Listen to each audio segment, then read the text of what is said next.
Hey, today we're talking about God's call on your life.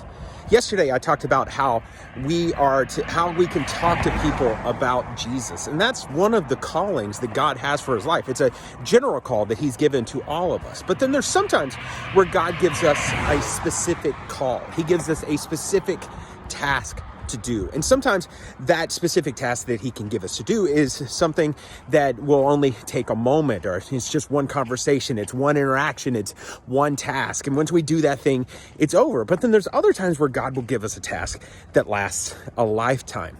And a lot of times what happens when Christians talk about calling, they think about that people are just called into ministry, like called to be a pastor or called to be a missionary, or even better, like, ooh, you got called to be a missionary in Africa or South America or China. They're like, oh my gosh.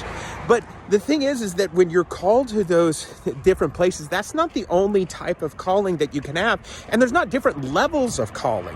You can be called to be an engineer, to be a mechanic, to be an accountant, to be a teacher, to be any number of any one of these things, because God has created us each for a specific task and a specific purpose.